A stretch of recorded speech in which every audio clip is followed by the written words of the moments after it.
So for the past few days, I was thinking about how to use cold outreach to get people's attention, especially founders of companies, your target market.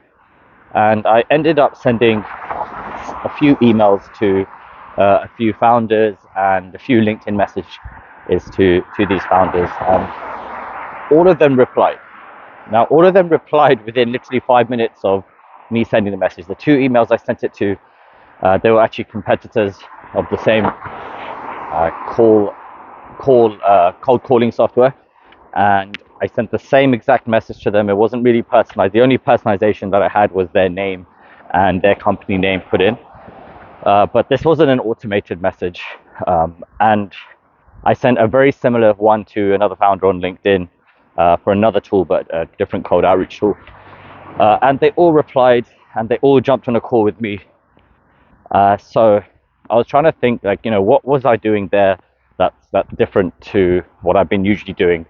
And essentially, I made a post about this the other day, but pretty much it boils down to giving them what they want. So your message has to be such that the content of the message is the thing that they want. That's number one, right? That seems like a pretty obvious point.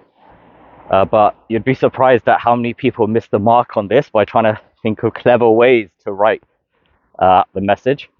And the message that I wrote wasn't specifically, super clever, super anything like that, super researched. It wasn't anything like that, right? Um, the type of businesses I'm going after, they pretty much want one thing, which is more sales.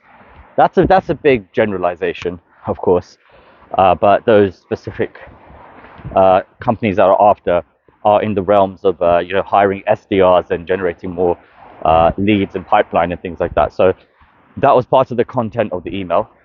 And additionally, what I wrote, and this is why I really think they replied, which I feel separated myself from other emails, is I added a thing that they don't like to do, to the point where I'll take care of that. So it's the thing that, well, not just they don't like to do, but nobody likes to do.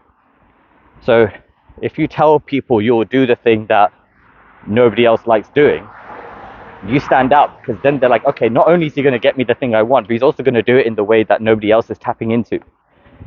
And this shows that, well, this shows a couple of things. It shows a high level of desire for actually getting the result. It also shows that you're willing to go beyond what other people generally do. So you stand ahead of them in that way. And also, it shows a lack of fear, like a bold attitude, which is what people want to see, right? If you're doing the things that nobody else is doing, it shows that, okay, you're why aren't nobody else doing those things? It's usually because it's fear based. We don't do the thing that we don't like to do the thing that we fear, and most of us have the same fears, especially in the realm of prospecting and cold outreach and generating your own leads and growing your business. Most people at the end of the day don't want to send a message, don't want to pick up the phone, don't want to make this or that content. And if you are able to literally do the thing that nobody else wants to do, you'll stand ahead of everyone else. So the message was really simple. It was, hi, first name. I'll see if I can pull it up, but it was along the lines of, hi, first name. Saw you're looking for X. I'll do that for you. I love to do that. I'll even cold call for you. It was very like that. And then interested, question mark. So here's something to know in your messages, in your emails, your outbound, your LinkedIn messages. Keep it super short, because one, people don't have time to read your lengthy messages. They don't want your formality, and they don't like fake compliments. People are tired of that stuff. So super short, as if you're some busy CEO who is in such a rush. Just think of like a lawyer who doesn't really have time for anybody else unless they're paying him. He's not going to give a super lengthy, super polite email. He's just going to get to the point, use as few words as possible. And this ties into the authority as well, where the less words you use in a message, or even in when you're talking to someone, the less words you use to convey something, the more authority you have. And I was actually thinking about this the other day when I was watching over a call recording I had with someone, going over a demo, and I asked a question, and he was thinking about the answer to that question. I remember at the time, I could see his eyes were closed, literally thinking about the answer, how to answer the question. And at the time, I could have, while he was thinking, I could have actually said something there to make it easier for him to answer the question. And I remember thinking that at the time, while I was on the call with him, it was like, okay, should I wait for him to answer, or should I fill something in to give him more context? I didn't say anything. I waited for him to answer. And on viewing that video again, the recording again, I realized that was the right thing to do, because if I did say something, it would have made my question look weaker and less impactful. It's like you're giving someone an out, but if you use less words, they're filling it in for you. So that's something really important.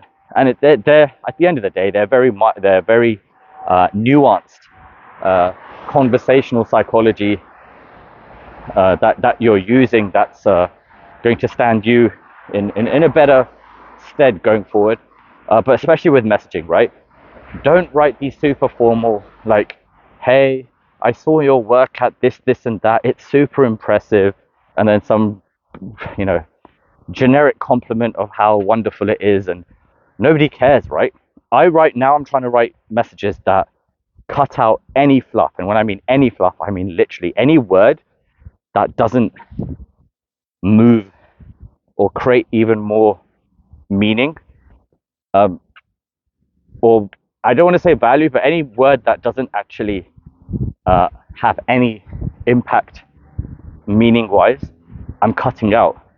Like even the simple words, like the regular grammatical words you'll use to create a sentence, like the, and, of, all these kind of words, right? To the point where you can literally write 2-word sentences.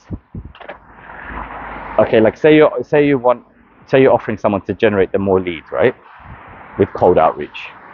You can literally just say, more sales, we do the work, ?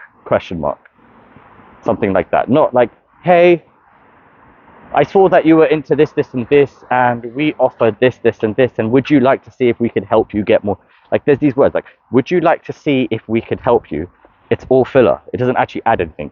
All they want is the thing they want. So if you just keep it to the thing they want, then it's super, super powerful,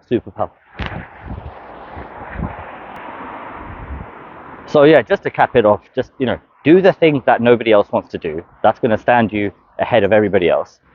Create super short messages, only with highlighting the specific thing they want.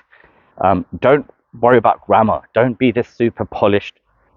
I go the opposite way. It's a pattern interrupt. You want to stand out, right? Everybody else is doing one thing, you have to do the other thing. And think of like a super busy lawyer, a super busy CEO who doesn't have time. All he's doing is typing a message on his phone.